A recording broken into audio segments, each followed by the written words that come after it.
Welcome to the next issue podcast. Please enjoy the show. Woo! Here we go. Hello, everyone. Welcome to our post-Halloween episode where we try to capture one last bit of magic. And I feel like, I will say, going online, I feel like everyone was talking about weapons this weekend. It was trending on Letterboxd, and I couldn't tell if it was just because I had watched it or if it was actually trending. So we were doing it, Word got out about this podcast. First off, who's going to put up their Christmas tree first? We are one day after Halloween. Is it today? Are we listening to? Do we put the Bing Crosby on today? Okay. If we put anything up, that's the other hurdle. No, today, November 1st, historically, is for discount Halloween candy. I don't know what the rest of the world is doing. No, I notoriously wait as long as possible to put up the Christmas tree, which my wife hates. But now, I want to ask, because I think it's kind of related to, and just for everybody watching, we are talking about the film Weapons today. But what I have to ask is kind of related a little bit thematically, maybe in this world we live in. So you guys both live in neighborhoods where kids might go trick-or-treating. Were there kids around like trick-or-treating for Halloween? Tell me a little bit about it. Well, there are kids around trick-or-treating for Halloween. I mean, it felt lighter than normal, honestly. Last year and the year before, like, we could see like cars pull up and like kids get out. Like, we were like, I guess, like a destination neighborhood. But it felt really light this year. We were only outside for maybe 45 minutes, like handing stuff out, and then it tapered off when we came in. It was funny though, because we it was really dark on our street right in front of our house. We had this little like lamp in our front yard. So when we went in, I just put like the bucket of candy right there with like a little like wooden standy ghost. And just before going to bed, I walked out to get it and it was just gone. Like, I told my wife, it's like neighborhood punks. I was like, I really hope that like plastic pumpkin we put the candy in wasn't like a family heirloom, because it's gone. Good thing we didn't use the fancy bucket. Yeah, right. Exactly. Nice. We had two waves come in last night. So my roommates threw a party. So there was a party happening in the backyard. And then I, being the good roommate, because they were like, oh, these are my roommates are from Mexico. So there was a lot of Spanish speakers in the backyard that I do not speak Spanish. So I was just like, I'll hang out up front and hand out the candy. So there was like two things going on in her house, but we did have like two waves of candy goers. There was the daytime, like before the sun set, and then there was a much later, and then there was like a lull between, and then a second wave of trick-or-treaters came in who are a little bit older. Some of them were probably in high school. Who cares? But the second wave came through after dark, but nothing after like 8 o'clock it died. The reason I ask is because Clay mentioned to us on our Discord that he only had like maybe 2 or 3 kids stop by, because usually they'll set up, give out candy and comics. Yeah. And my friends too were like, yeah, we set out for like 45 minutes or so and then kind of tapered off. I never get kids because I live like on a big street where like there's just too much going on, I think, and then the other side is like a walled off community, like a gated community that's walled off, so like there's no houses in front of mine. Yeah, it's not like a good spot because you would just be walking a long way to only hit a few houses. So we never really get anything, so we don't really pass out. Daniel actually lives in a bunker. Yeah, it's an old silo. They have to disable the landmines, and it's just a lot of work. So instead, I just turn the lights off to signal that we're not giving out candy. Yeah, right. So wait, shouldn't we be talking about the purge? So. Well, and the reason I ask is because I do have other friends with kids that are prime trick-or-treating age, and a lot of them had like these trunk or treats, or like these places where communities, instead of going house to house, they would gather. And it got me thinking, because one of the big themes of this film is about kids and the community and being safe, and uh I was like, is that something we are changing to, because it's safer to do an event where you kind of you know everyone, or at least everyone is aware that they come to this common place, as opposed to random, in the 80s you just go to random strangers' houses and hope for the best. Yeah. Nowadays that's a little bit different. So I just found that really interesting, especially, like I said, we're going to talk about weapons, and that's kind of one of the kids drive this film, both literally and figuratively. So I got I assume I don't know any kids. The AI God. dead. But so I don't know how trunk or treater, like, I'm assuming that's all done through like parents group. Like, who organizes that? It's like churches and I think stuff. schools, or like libraries, like just all these public resources that keep dwindling down. I hadn't thought of it until you just brought it up, Danny.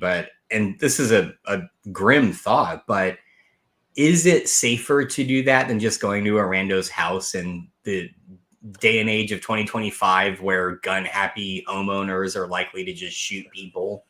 Well, yeah, that was kind of my question, because could I just show up to a trunk or treater and just like pop open the trunk and be like, here kids, take some trunk candy?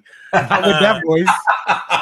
Or is it like vetted? Because then I would be like, oh, it's far more safe to do a trunk or treat. Or if it's just like, hey, show up, we're having a trunk or treat in the Walmart parking lot if you want to whatever, then I'm like, I think it's a little more organized than that. Like I said, it's usually put through, like, I'm sure, like homeowners associations, and like there's some structure to it. I think I don't know, because I don't do any of that stuff. And Josh, I don't know when the last time you took Hazel trick or treating was. So it's been a while. I'm out of the loop. Yeah. But I just see my friends with their kids and stuff. But maybe it's different. Maybe there's other places where they still kind of go hard on the trick or treating. I don't know. Maybe it's still too warm in Texas. Although, finally, how do you get your razor blades this time of year if they're not? Yeah, I know. I mean, this is why I've got the beard. Like, I just take it out of my kids' candy, and suddenly I can shave again. Yeah, once I stopped trick or treating, I just had to let it grow. As somebody who allegedly maybe smokes something, nobody is giving drugs out in their candy to some random kid. Nobody is doing that. It's not happening. No. That's right. Not a prank. No. Nope. All right. Well, if it is, it's a prank on the drug user, the normal one, who's like, why do all I have is Snickers? Why are all my Snickers normal? Right. Wait. These are normal Skittles gummies. What the fuck? Yeah. This is terrible. All I have is a sugar high. Damn it. Yeah. And those don't do anything anymore. The classic, oh no, we passed out the wrong bag of candy. Yeah. Now you're out like $500. I don't know how much stuff is. You're out like $500. That was like a month of time, man. Well, with all that being said, now we can actually dive into the movie Weapons 2025. So, my favorite thing about the movie is like it feels like a movie. It feels like a real, like, go to the theater film movie that you kind of, the reason why you go to watch something on the big screen. So the first question we have to ask is, did Weapons feel like a movie? Did feel like a movie. Well, okay. I know this is a running joke, but actually it is timely, because for Halloween week, my wife and I watched 2 horror things. One was Weapons. The other was Dr. Sleep. Oh, yeah. And Dr. Sleep is, I would argue, maybe too long, but it is very good. But the way that it is filmed and shot, and I don't know if maybe it's just the way that it was streaming on Netflix, but the way that it was filmed and shot looked identical to Mike Flanagan's other Netflix miniseries. Like, it didn't look like a film, to the point where even my wife asked, like, was this in the theaters? And I'm like, yeah, it was. but like it doesn't look like a film according to Harry Styles. So, and listen, as we kind of get into the cast, like some people start thinking like, there's a new Marvel out that's supposed to be nuts. We should go see that. and although you have yeah. Julia Garner, Josh Brolin, Alden Ehrenreich, Benedict Wong, this is not a Marvel movie. No, and ironically, it's streaming on Max. So Yes, exactly. So I didn't even recognize Emmerich. Like I was going through the cast list and went, "Holy shit, it's Han Solo!" Like, yeah. I'm so glad he's getting past that, like, because that could have really tanked his career. Yeah, he's so talented. Like you see him in Oppenheimer, and you're like, "Oh, this dude can act." I mean, and I like Han Solo. I didn't have anything about. Yeah, he's in Oppenheimer. He's like one of the lawyers. He's even good in Solo. Like I just don't like that movie at all. I mean, I have a love-hate relationship with Solo. I enjoyed it. It's fun popcorn fluff. It does too much, but I thought he was fun. I thought the whole cast was great. So I agree. All right, now back to Weapons. Now, for those that haven't seen Weapons, we will be going into spoilers. And the kind of overall premise is this: when all but one child from the same class mysteriously vanish on the same night at exactly the same time, a community is left questioning who or what is behind the disappearance. Children disappearing is, I mean, terrifying, but also bad things happening to children. And for anybody that's watching Welcome to Derry, if you don't like seeing bad things happen to children, you're watching the wrong show. But I mean, I remember the marketing for this. I saw the first trailer and I was like, I don't think I ever want to watch this. Like it's tough. I think that was the hurdle for me too. Although this is exactly the kind of hook that when I hear about it, like in a novel, I immediately pick it up. Like it's a weird thing, but it's like I love these types of mystery hooks. It's like what happened to all these kids at the same time. So, and in the trailer, they make you think that all the kids disappeared, not all but one. Oh, I remember that because in the original trailer, she walks into the room and you see it's before you see Alex sitting there. mhm. And then you get to see the dream where all the kids are there, but it's like kind of the dream sequence. So it's very interesting that it's a fun thing to hide because it's a whole different thing. So Yeah. let me start with one of my points because I think it just kind of builds in some stuff. The non-linear narrative that gives everything to us from different points of view of these different characters. Now, a lot of people are comparing this to Magnolia, the Paul Thomas Anderson film. I've never seen it. I've never I'm seen a it either. PTA person. Okay. There's that little. Did you guys in the Max? There's like these two little extra documentaries, like little mini things. And the director actually compares his own film to Magnolia. He's like, Okay. Oh, it was interesting. inspired. He said Magnolia is an inspiration for the way he wrote this film. Gotcha. Hmm. Gotcha. But it's interesting because we do get different perspectives of this, and that just builds a lot. To me, when I was watching this, it builds a lot of tension because bad things are about to happen, but then you get to see the build up to some of those things again, right? Like I think the big thing is when you see Julia outside of the gas station, and then what's just Josh? Archer.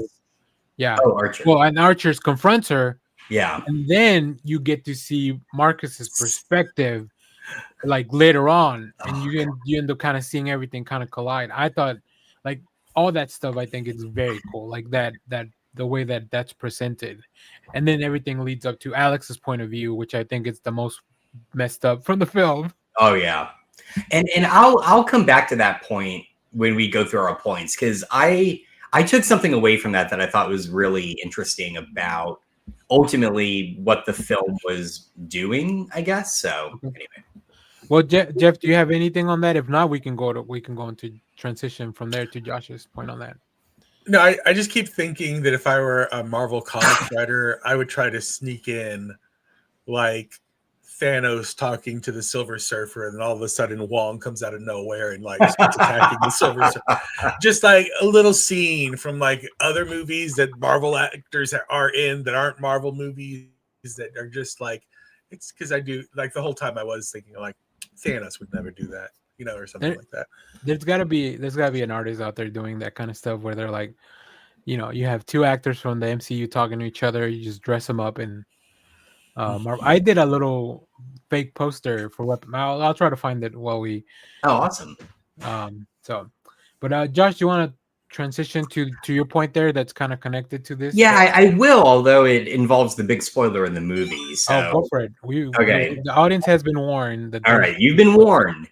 Okay, so ultimately, what the film turns out to be when you get to the last act or the last story, which is the viewpoint of Alex, is it's basically a modern day fairy tale, right? This is a literal witch who is Jeff froze and he's staring at me and it weirded me out. Oh yeah, I didn't even. I just thought he was looking very intently. Yeah, that's what I thought too at first.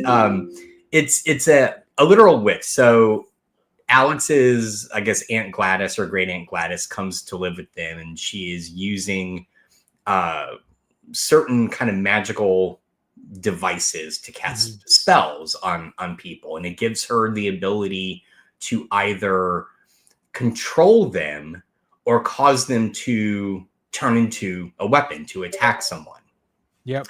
Oh no, Jeff had a power outage. Power outage for Jeff. Dang. Okay. Damn. We'll keep going. Hopefully, you can come back. Yeah. And so because of that, by the end, what I was falling asleep last night thinking about the movie. And what dawned on me was one of the things I really loved is, and it's very subtle, but to your point, Danny, I also really liked the multiple perspectives, right? But what I found interesting is as you get into those overlapping moments where one character is experiencing the thing another character had already shown us, there's always little differences, right? So for instance, when Paul shows up at the bar to meet with Justine, the way that they engage is different than it was when her perspective was showing that moment, right? Yeah. And the other one, the moment it dawned on me is, so during Paul's story, he is like racing down this drug addict, and at the end of it, after he like punches the kid and then realizes it was all caught on the cam in his car, he walks over and he basically is telling the kid, all right, I'm going to take the cuffs off and let you go, but if I ever see you around here again, right? But the exact way that he does it, because it was interesting that like after he put the cuffs on him initially, when he went to help him up, he said, okay, we're going to stand up, 3, 2, 1, like counted down, then helped him up. He did the same thing after he punched him when he's trying to get him up to take the cuffs off. And then when you get to the drug addict story, whose name I'm blanking on at the moment. Yeah, I don't know. He's kind of far down the thing. Oh, there he is. Hey, he's back. Anyway, when you get to his version of that moment and he comes to, Paul the cop is way more rough with him and he doesn't do the countdown. And I remember catching that and I turned to my wife and said, that's not how it went last time, right? He didn't say that last time. Yeah. So my whole point about this is, sorry, it's a long-winded way, probably the worst point for me to start with. But my whole point of this is, if you think about the oral tradition of fairy tales, right? They're not passed down textually. They're passed down verbally, orally. And so every telling has slight variations. And so I took those moments less as unreliable narrators and more as the tradition of a fairy tale, right? That when other people tell the story, they modify it. They add different things to it. So you add your own little spin to things, right? Exactly. The structure stays the same, but the little moments, the details, the nuances differ. Well, and one of the things that you mentioned this, like you talking about this as a fairy tale, like I really hadn't really even kind of gone down that path, but it makes a lot of sense. Now, one of the things I like about a movie like this and the type of horror that I kind of tend to gravitate more, like in a fairy tale, there's always like rules, right? Freddy Krueger has rules, Jason has rules, but then you have stuff like, once again, going back to Pennywise, like he doesn't have any rules. Like there's Interesting. like if what feels like he's got a lot more power, or like it's almost like they are overcomplicated or overpowered villains. So it's really interesting. In this, like there's a clear set of rules. Like she has their rituals that she has to do. She's got to get a little something from you, which very smartly by Alex picking up all that stuff from his classmates. Just getting all their little things from their cubbies or whatever. Yeah. So yeah, just all those little details I really enjoy. But I prefer, I like a villain like this with rules, because it gives you some kind of sense of like maybe there's a way to beat it, which ultimately we will get to that ending before we get to see. Okay. Jeff, I don't know how much of that you missed or caught because of your power outage. It's not important. Don't worry about it. It was very long-winded. You can always catch the replay. I was kidnapped by a witch. I missed almost all of it, but then I just read Josh's notes and I'm like, oh, I know what he's talking about. Yeah, totally. Yeah. That's the way to experience it. That's right. Yeah. Yeah. I read the Cliff's Notes version of it. And I agree. Salient point, Josh. All right, why can't you be in my classes? Damn it! I need that kind of reassurance. How much do you ever get that feedback in class, Josh? Your students like, oh, excellent. They know what the word salient is. Yeah, no. Illuminating, Professor. Illuminating. Very intriguing. How often do you take the kids to the quad? that assumes we have a quad. Actually, we do have a quad. Yeah, I think I've seen the quad. Yeah, yeah, that'd be really funny. All right, Jeff, let's go into your first thing. I do like that this film kind of bucked your kind of what you expectations from like their characters and stuff. So the main character, Julia Garner's character, what was her name? Juliana? Justine? I don't remember her name. Justine. Yeah, she's not likable. Like she is a wreck. She's a mess. She's kind of in a way not a victim. She's the first unintended victim because the town turns on her. And because she has this kind of shady past and she is, a hot mess, like it gives the town reason to be like, well, what did you do? Like, what do you, whatever. So it kind of helps disassociate everybody in such a way that I feel like it takes them even longer to figure out what the heck's going on with all these kids being missing. The same goes for like the actual witch herself, because she's not in public. She's not very witchy. She's like a pushy aunt from Boca Raton, which is what they kind of say in the thing. She's just like, she's so loud and in your space in a weird way. You're like, just get away from me. So it's also like, it's even more unassuming than like a creepy, like witchy kind of person coming through. And you're like, you're suspicious.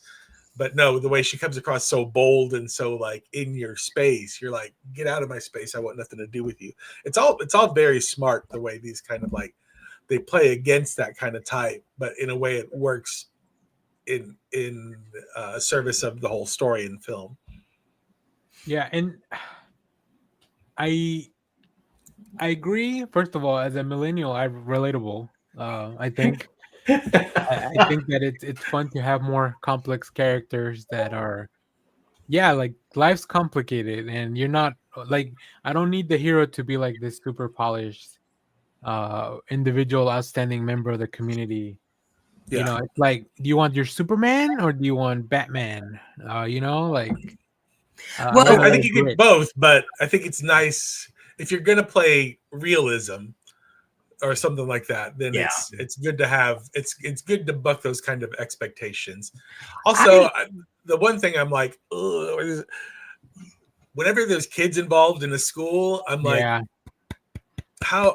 Whenever 'cause there's in kids reality, involved in a school and a flying AR-15 in a dream, like yeah, I'm a little like, ugh. But then also I'm like, oh, they would have forgotten about it in 2 weeks. In no, reality, Oh, yeah. no, Well, I guess it would depend how tight knit the community is, and also Yeah.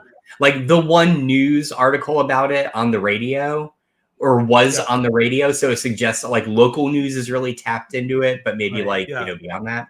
So Jeff, I 100% agree with one caveat, which is I felt like it's gonna sound so bad. drama. I felt like this was Chekhov's alcoholism, because there was no payoff for it. And Yeah. it's not that I need a payoff for complex characters, but like when we were getting her story and all that was coming up, I was absolutely fascinated because I'm like, just like you said, this is great. This isn't the traditional heroine. But I was also thinking like this, I was like, oh, is this like a horror film version of Colossal? Right? Where it purports to be a kaiju movie, but it's really about something much more fundamental and human. And then it wasn't that, like it ended up being, again, it kind of like transformed into this sort of modern fairy tale and kind of like horror story. I don't know. It almost, if it weren't for like the kid and the parent, like the initial like family being trapped and then all the other little kids, because then that's very just witchy. But it does. There is the kind of horror tropes where if you do bad things happen to you. Right, so like the drug dealer and the thing. So there's a little bit about that. You also kind of stumbled upon one of my points where I'm like, this was my complaint about the last Jurassic Park movie. If you introduce drugs into the thing, the bigger bad better be doing that drugs. So the kid in the Jurassic Park had weed, never smoked a dinosaur out. Obviously, the guy with heroin could have given heroin to the witch. I contend that if you're on heroin and a witch tries to possess you, you're going to get possessed a little bit weird because you're already in a weird state of mind. Yeah, no, that's true. So I think that's my one little nitpick where I'm like, you know what? Stab the witch with your heroin. See what happens to her then. Like, I don't know. Yeah. You guys might be friends in the end. Well, and it's funny you say that because when poor Paul gets 3 needles in the face, right? I said to my wife, it's like, oh, that's the exact same mark that we see on the parents because they hadn't revealed how they got those face wounds yet. It wasn't. No, you're right. But I was like, oh, haha, I have figured something out. I have deduced it. I will say, for somebody that was very adamant about people will not be sharing their drugs on Halloween, you're also very adamant that the drug person, like you just want everyone in your movies to share their drugs. I think the takeaway here is that Jeff really wanted to see a dinosaur smoking weed. I mean, that's my takeaway. 100%. Listen, you don't unless you have something amazing that you can accomplish with your drug sharing. You don't usually share your drugs, but like if you get a chance to get a brontosaurus stoned, why not? Honestly. If you don't know what Jeff's talking about, you can now check out that latest Jurassic World Rebirth on Peacock. It just dropped. So you can go check that out and then come back and hear us talk. Well, I don't think we did a full show. Did we do a full show on it or just came up during conversation? I don't remember. I think we did. It was kind of part of our movie show, like our movie show. Which Alamo Drafthouse, if he has like any sense of humor about that, then Alamo Drafthouse need to have him do like one of those pre-movie things where they just have a celebrity talk about turning off your phones, and he should be like, you're about to watch a real movie in the theater. You're here because you want a movie that feels like a movie. Yeah. Put him and Nicole Kidman together. Oscars. The year of crossovers. That's what we need. It is honestly shocking that Drafthouse doesn't use that same Harry Styles clip. So, well, they don't have the kind of cash we do for the licensing. True. That is true. Yeah. That's where 90% of the budget for this show went. Just one right to Harry Styles saying that. That's why we don't. That's why we don't do movies very often because it's very costly to play that one clip. I love it. All right. Let's go to my next point, and I just wrote dark magic, but I really just wanted to talk about Gladys. Dark magic. Gladys is a very interesting character because when you first see, and I've seen a lot of videos about breakdowns and stuff of this movie, and also on the rewatch, like you see her few places before like the full-on Gladys reveal, right? Gladys is played by Amy Madigan, who apparently was in Uncle Buck. She was the girlfriend in Uncle Buck, and she was in Field of Dreams. So she's been doing this for a long, long time, and she's great. She's great in it. Stunning. I saw a lot of Gladyses on my Instagram feed for people doing Halloween costumes this year, which I knew was going to be a thing. I figured it was going to be that and like something from Superman.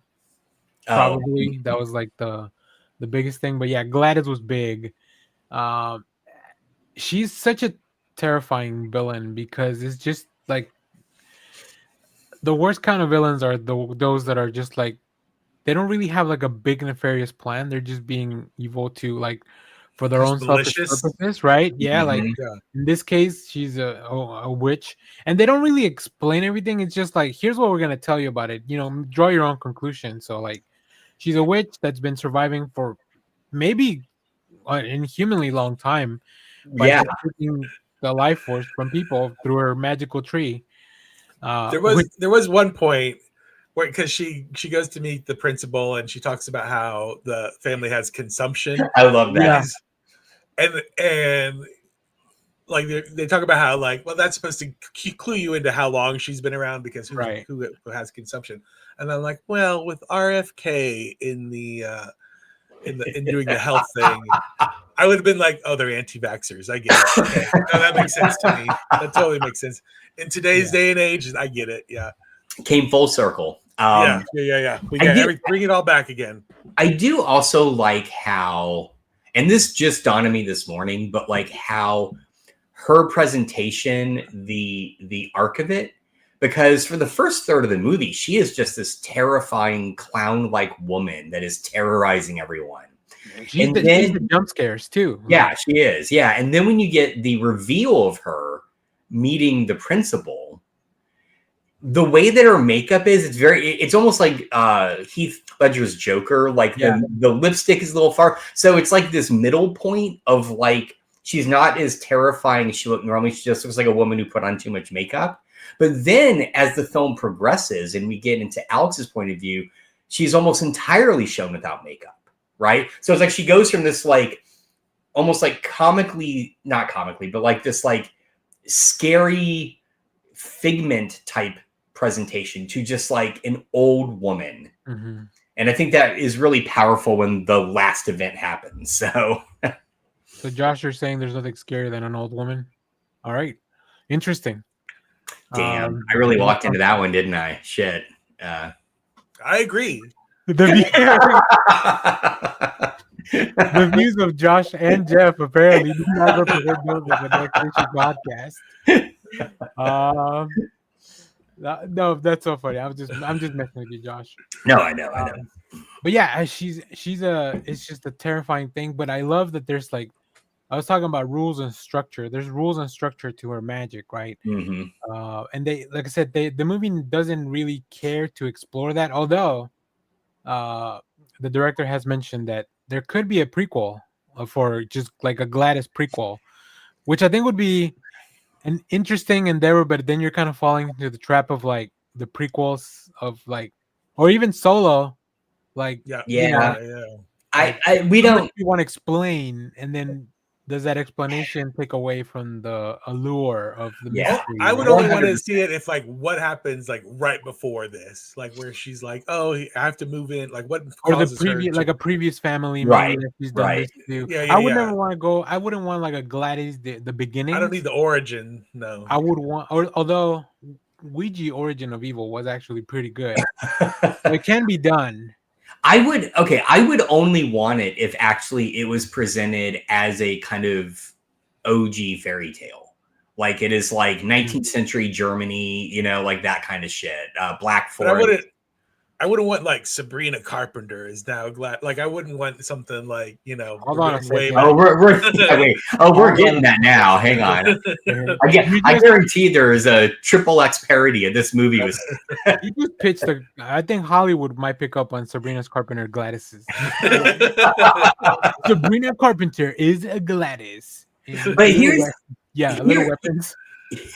Little weapons, big weapons. Here's why I don't want that though, because it is because I'm about to slag on the director a bit. Oh boy, not right now. I hope Zach Cregger isn't the person watching the stream right now. Look, this movie was fantastic, and one of the things I really respect about it is that it shows and not tells. Yeah, right. And that's why I don't want a Gladys prequel, because that is telling.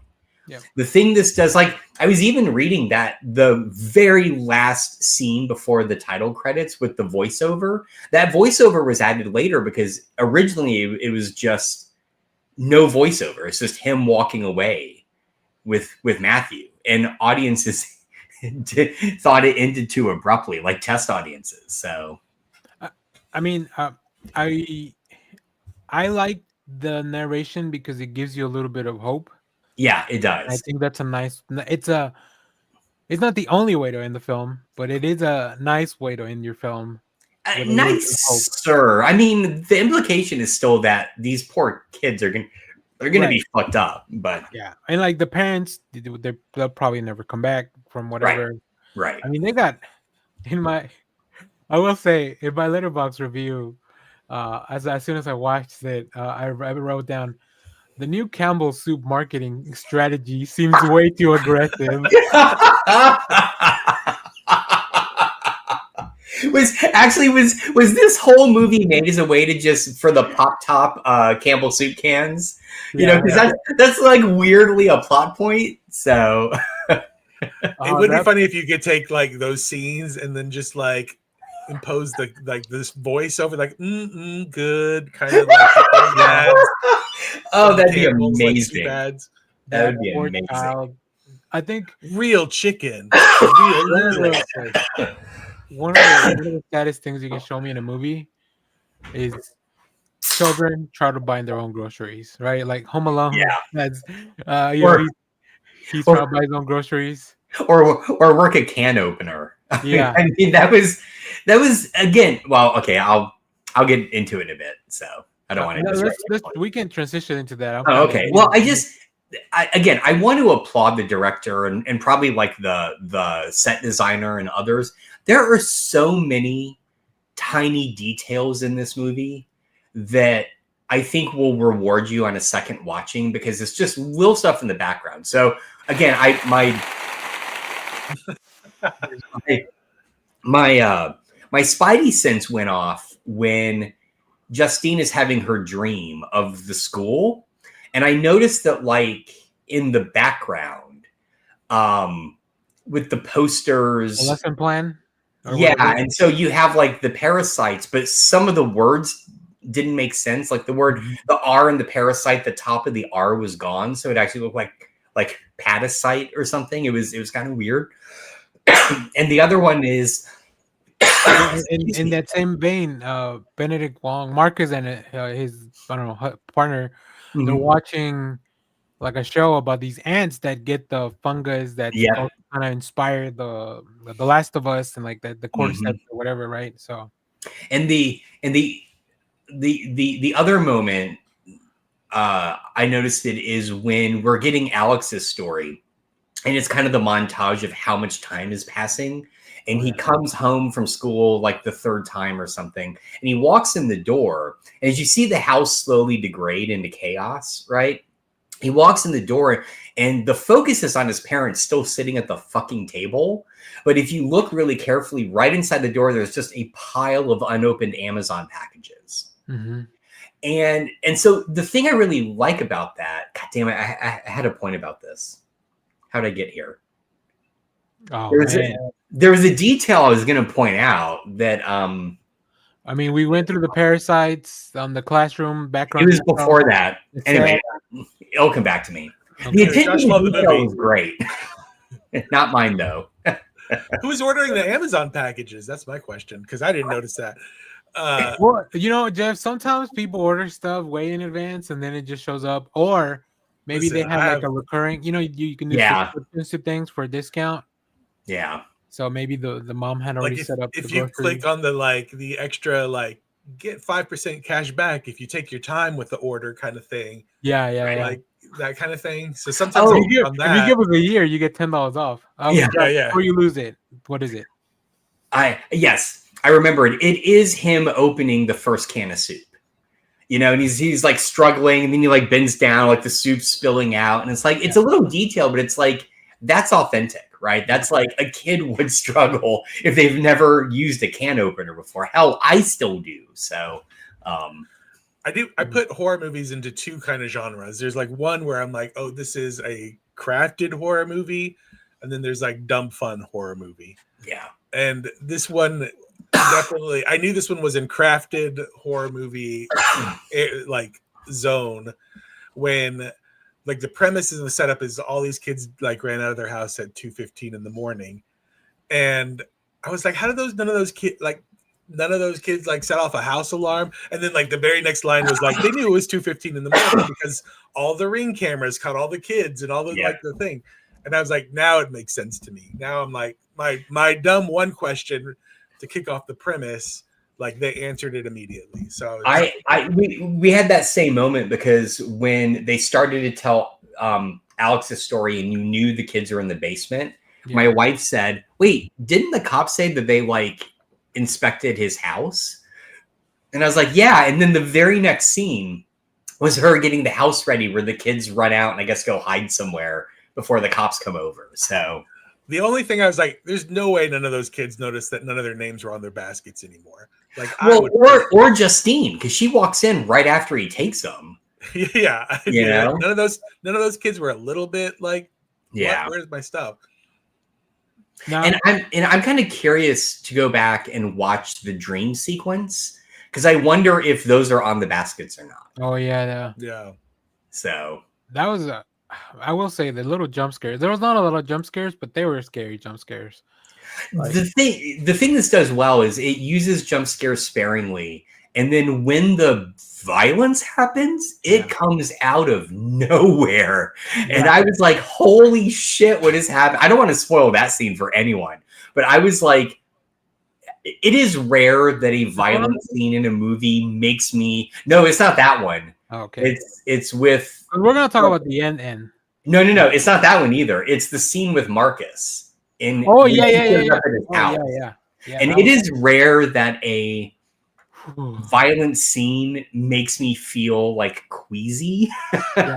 But that scene did. I was like, the headline there is Zach Cregger hates Disney adults.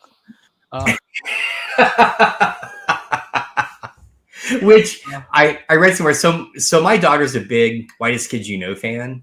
Okay. And that's interesting because up until this I had never heard of them. So it's interesting. I mean, I only know of them through her, but and I know that Trevor Moore died tragically. He was close friends with them, and apparently the scene with Marcus and his husband when he's making the hot dogs, that is apparently a reference to a White Kids You Know sketch in honor of Trevor Moore. So I didn't know that. I really want a hot dog tray. That hot dog tray looked amazing. It did. And it really made me just want hot dogs. So 100%. It made me want to find somebody to split 7 hot dogs with. Yeah, absolutely. Like, the most romantic moment of the movie.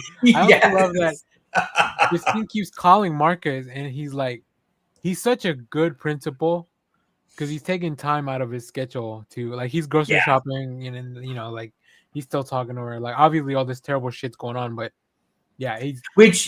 that's another great example of like the different viewpoints, because when you see it from the call from her point of view, I was kind of like, oh, he's being an absolute dick. But then when you see it from his point of view, and he's just shopping with his husband, it was like, oh, I had the same thought you did. It's like, oh wow, he's like on his day off, and he's like, answering her call and talking to her. So I mean, a lot of the time you obviously in your life you are the main point of view character for the most part, right? So in the back of your head, your brain kind of makes it think like everyone's just on a hook until you interact with them and then they come to life. which obviously is not the case because we're all doing different things. But it's interesting to see from these different point of views. That's kind of what you get, right? Marcus is actually in the middle of doing stuff or whatever. Archer has his whole, like, he's got that business and he messed up in that house or whatever, his foreman, and he's got to go fix it. But they also give you little clues, like he got the red paint and that was the wrong color, but also that means he's the one that painted Justine's car with the witch, because later on you see his hands and they're covered in paint. Oh, I missed that. Oh, yeah. When he's sitting on the truck and you see his hands on the wheel. Oh, red okay. paint, because he had just picked it up probably there, or he had just probably done it, right? Yeah. Which he was right, it was a witch, but just got the wrong person.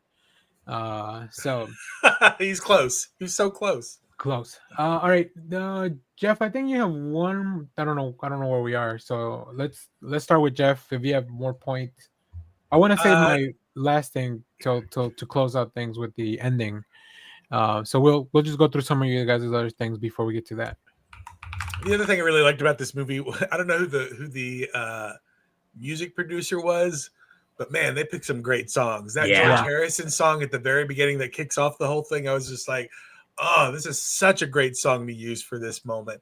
I didn't even know that song, and then like towards the end of it, I'm like looking it up. I'm like, what is this song? This is amazing. So yeah. That Percy Sledge song that they use in the bar scene. I'm just like, there's so many moments where I'm just like, oh, what a great song choice. She wakes him up with a song after the Harry Nilsson song, the Gotta Get Up. Like, I'm just like, yeah, this whoever picked the music for this movie just nailed it. I like discovering music that way. Like James Gunn's probably my main person, but there's other directors that are pretty good about having either themselves or good people bring it into the bringing cool soundtracks. We need more cool soundtracks. So I can 100%. A cool soundtrack is definitely a lost art in films. Yeah. Is there just like do they have like a monthly meetup, and it's just like the person that does music for Quentin Tarantino, and then for Wes Anderson, and then for this guy, and then James Gunn? Like, do they just like all get together and share Spotify playlists? We've had that thing where like multiple things you like. I think Martin Scorsese is like leading the whole thing. Like he's just like, listen, when I did Goodfellas. I don't know if you guys remember Masters of the Universe, The Revelation. The trailer used "We Need a Hero." Oh yeah, and then that song was like in 2 or 3 other things that same year. Like it was that thing like in Stranger Things. Like it was I don't know. Oh yeah. So like I don't know if I don't know who keeps track of that. Like who I'm sure if you own the song, if it's being used, but it would be interesting to figure out what is the most used song in like movies overall. I do most popular to use. I do feel like sometimes it is a licensing deal from an entire corporate entity, right? And I say that because does anyone remember the Green Day phenomena of like the early 2000s? Phenomenon. Right, which is like a bunch of NBC shows all use that one sad Green Day song over and over. Used it. Everybody used it. I think it's just because NBC made some licensing deal. Yeah, exactly. We also hope you had the time of your lives, everyone, as you watch this show. I shouldn't say too much. I don't know if YouTube will copyright strike me singing the song a cappella. Yeah, no, I agree. Great music. The movie itself looked great. I think just really fun. Mm-hmm. It was very tense at the theater. I watched it at the Alamo.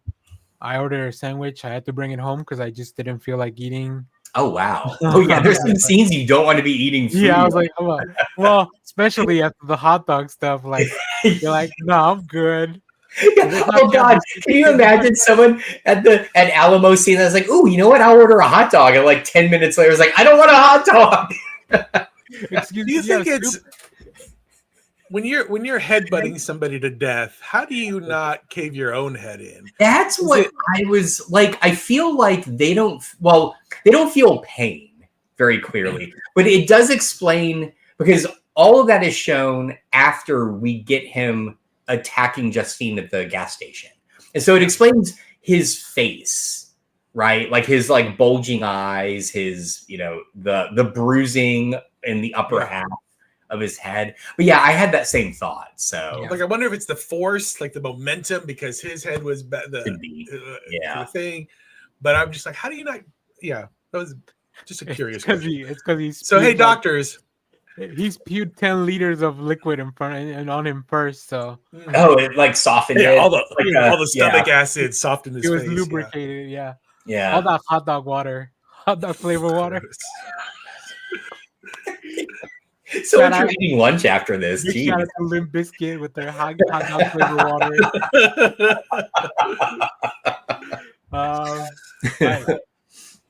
Let's talk about the ending. Because if you've seen Ferris Bueller, you've seen this ending kind of. I love that comparison because I saw it in your notes and I was like Ferris Bueller and I was like, that's don't tell me there's a end credit scene I missed. No. I mean, like running through the backyard stuff. Running through the neighborhood. Oh, gotcha. Right, okay. Once again, very well set up by. They show you the neighborhood. They show you the layout of everything. They show you through the ring cams, which is very interesting use. I love when they incorporate like contemporary technology to enhance, as opposed to like, oh, like our cell phones are dead. That that's not cool. That's not fun. I know why they have to do it, but it's not fun. But the ring cameras are the one thing that, first of all, a lot of people now have those, and the very smartly add to like that. That triangulate the location of where it was, right? But yeah, they show you the neighborhood. They show you all these stuff that we don't really have neighborhoods like that here. I don't think, where like you can actually go from through like, I can't just go from my house to like a few blocks down the street, just crossing through my like, even if I had permission from everyone. Yeah, there's fences that are closing everything off. So that's always very interesting. But yeah, Alex very smartly, which I love a smart kid protagonist, which so he reverses the curse and sends all the kids after Gladys. So you get this really comedic, like, old lady running around. It's so great. And the best part was, because the kids don't feel pain or whatever is going on in the state they're in, they're zombie chasing her, like crashing through windows, doors, destroying things, until they ultimately catch up to her in a lawn. It just tear her apart, including like just opening her mandible. Oh, they ripped the top of her head off. The sound design during that scene is so great because it just sounds like, I mean, I'm sure they took like chickens and just ripped them apart, or I don't know what they did, but like that is so good. Those Foley noises were insane. So, and the thing I love about that scene as well is, it's unlike Raimi Cam, in every Sam Raimi movie, there's a moment where you're like following kind of the horror thing. This is set up beautifully because like almost the opening shot after you get the whole like event and the setup is just Justine, like we're following her. Like for the first 15 minutes of the movie, we only see the back of her head. Yeah. And how many times do we get this like tracking shot of a person walking through a space? So you become accustomed to it. So then when it hits in that last scene and you're just like watching her just like bolt through people's backyards and houses and the kids following her, it feels natural. You're not like, oh, this is a different technique now. Yeah. So what? And it also made me think, like, if I'm one of those neighbors and I'm just sitting there and just like, this lady runs through my house and then, I don't know, 17 children follow. Like, what the hell would I do? Like, please, do I try to figure out what's going on? Do I get to a safe space? You do get some of that as Archer follows the destruction and you can hear the people in the houses talking, like commenting on what had just happened. So yeah, because he gets woken up too, right? I think everybody wakes up at that time. I will say, Julia Garner taking a peeler to. Oh man, I could not look at that scene. I literally looked away and told my wife, "Tell me when it's done." Yeah. There's some things I cannot handle, and that's one of them. I agree. So, all right. Well, that's all I had on my notes. I don't know if you guys have anything else we want to talk about weapons, and then we'll do a rating and call it a day for weapons. I do want to. I want to argue and so I'm curious to hear, since you saw it in the theater, how this went, Danny. Did you see it in the theater too, Jeff, or was it just streaming? No, I just streaming. Okay. I felt the pacing was really off, like to the point where my wife kind of disliked the movie because of the pacing. She thought it was just way too slow. And I feel like the opening story with Justine could have been just compacted a little bit, because it's the moment it goes to Archer, right? You're kind of invested in Justine as his character. Yeah. And then the whole story sort of shifts. And it's a long time. I'm going to say it's a full like 30 minutes is just Justine. So I don't know. I thought the pacing was a little off. I agree with that. Yeah. I definitely. It's a very long movie. By the time you kind of get to see things, Dr. Sleep long, but I will say even the segment with the stuff with Paul and the heroin addict, like I know why it's there, because it drives the story, because you eventually see them. Yeah. But I feel like that part was a little bit maybe too long. Like them going to where he lives out in the tent or whatever, or like just maybe there was a little bit too much of that. But I think Paul was probably the most underserved character. Because you have this conflict with his ex, right? Or I guess his current girlfriend, wife. Because when she runs into the liquor store and I thought too at some point, but I guess that's a different kind of position. But yeah, I think June Diane Raphael does such a good job in such a small role. Man, she looks so much like Sarah Chalk. Like I was confused. I thought that was Sarah Chalk. I can see that. And then you find out the Toby Huz little scenes as the police captain or the chief. He's great. Yeah, there's a little bit too much of some of those things, I think. So I agree with you. It was definitely a little bit longer than I would have wanted. Well, because I watched it on stream, I watched it in chunks too. So I would once we got to a new chapter, I'm like, okay, I gotta go do some stuff, and which is kind of perfect that it's kind of set up that way. Yeah, but another movie that follows this kind of story narrative, the way it tells it, builds up the story, like Pulp Fiction. Pulp Fiction, you just for me, I'm just I could watch that in one sitting, no problem. Well, and I wanted to bring up the pacing because. Okay, so to me, a good sign of any story, be it movie, be it novel, what have you, is when I want to I can't stop. I want to know what happens, and this movie definitely hit that for me. So I was, I think, less bothered by the pacing than say my wife. But I totally I did feel like there were moments where it just kind of dragged, and I wanted, because a lot of those moments there's no payoff for, right? Again, it goes back to the Chekhov's alcoholism. It just I wanted no heroin in that witch. I know. I wanted some kind of payoff for this, and it's not that I need everything to intricately connect, but it just, if it's going to take you away from the main plot, right? Then I feel like it needs to service that somehow, and it didn't always do that. So, well, I'm a straight edge, so no drugs or alcohol for me. I do, but that's a very minor complaint. I thought the movie was really kind of brilliantly written, fantastically acted, and it feels like a new thing too. At least for somebody like me that I don't dive into every horror movie, like B horror or all those movies that come out. I don't watch a lot of those things.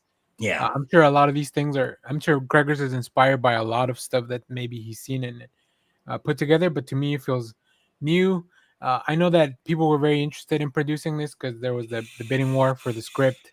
Yeah, where Jordan Peele famously lost and then fired his manager over that. So yeah, I think it's not perfect. I heard that story. That's awesome. Yeah, he was pissed apparently. Because then they had to do him instead, which the movie it's fine. I enjoyed it, but it's definitely no weapons. Yeah. Although with this type of pacing and structure, I would be interested in if you guys end up watching A House of Dynamite. That's the new Catherine Bigelow film on Netflix. Oh, okay. Where somebody fires a missile at the U.S. and then you kind of start seeing like the reaction, like a nuclear missile. So Yeah. if you guys end up watching that, let me know. Because it feels too timely after the news this week. So, so I only watch news about a Batman and Robin. So. Well, Putin announced that they successfully tested a nuclear-powered nuclear missile that can go much further than any other nuclear missile. So. What a brag! Right. So, Cool, all right, I do have one. Your bear and go home. I do have one last point, and it's very stupid and minor, but it just made me feel really good. This movie does the best job of depicting what it is like to have a dream. I felt like. Oh yeah. Because I feel like often when dreams are depicted, it's always very like, ooh, weird and shit. Sometimes it's just really minor shit. And I notice again, so when Justine has her dream, she's going through the school, when she's in the hallway before she gets to her classroom, if you read the signs on the wall, it's all like vote for Dave. And then it's like vote for David. And it's like all the names are one. And that's kind of how our brain processes when it's constructing this stuff when we dream. And the best moment is Archer's dream, because if you notice really carefully, when he goes back to the bedroom and he finds Matthew in the bed, his bedroom's laid out differently. The bed's in the wrong spot, right? And again, it's like those types of minor things is kind of what make room to move that giant gun into the sky. So. I don't know. I really love the way. Maybe it's just the way I dream. I don't know. I felt like it was the first representation I've seen on screen of like what my dreams are like, and I was really fascinated by that. There are two big things when I dream. There are two things that technology rarely works. So like I can never, if I'm trying to look at a cell phone, like it either doesn't turn on, or if I'm trying to take a picture, like it won't, like it just like it's not working properly. That's interesting. And also, and this is maybe just my body trying to protect me from myself. I can never find the restroom that is available to you. Yeah. And that's just probably like you're not gonna shit the bed, all right? No, I had that too, and it's almost always when I have to like old man get up in the middle of the night and pee. I start dreaming about needing a bathroom. So One last thing I'll mention, and then I'll let you, Josh, if you have Josh or Jeff, if you guys have anything else. I love that when Archer's looking asking the neighbors for the ring cam footage, he goes to one of his neighbors and he talks to the wife, and she doesn't want to do it, so he waits till the husband comes home. And it's Justin Long. It's Justin Long. I know. I was like, what? He was in Barbarian. He was in the other film that Cregger's did, Barbarian. If you guys haven't seen that, I haven't. I recommend, if you like this one, I think you'll enjoy Barbarian. It's very different. Okay. But yeah, Justin Long shows up, so that was nice to see him there. Jeff, do you have any last details on weapons? No, but I didn't realize it was the same director as Barbarians, because I do kind of get Barbarian vibes from this film. Barbarian vibes, yeah. Barbarian. Vibes Varian.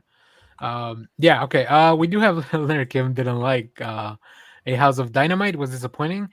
I feel like I know why it was disappointing. I've heard a few people say why it was disappointing. I don't want to say anything because if you guys do watch it, I just like to get your reaction. But I mean, Catherine Bigelow, amazing. I also know why people think it's disappointing, which might keep me from watching it, or I might watch a little bit of it, thinking of it more of as an acting, directing lessons. I don't know. Yeah. So, all right. Well, there you have it. We've done it. Let me see. Going through the notes, I think we hit everything. So that's our review for weapons. So let's talk about our rating. I don't think mine has changed. Still the same from when I logged this back. When did I watch this? I don't know. Whatever it came out. I logged this at a 3.5 stars. And out of 4? I always forget. Out of 4? Out of 5. Yeah, out of 5. Okay. And then I will say the other part of my review on Letterboxd originally was Naruto running has never looked so good. So there you go. That's I did feel like that was a Naruto run, wasn't it? and I know I think Cregger. I've seen a few videos about this. The running actually it's a lot grimmer than that. It comes from The there's a very famous, famous picture of a little girl in Vietnam running Yeah. from the bombs. yeah. So, but my stupid head is like, Naruto running. So, we try to make the bad things good by making them dumb. So. I would love to know if, as a director, he told the kids do the Naruto run, not Yeah.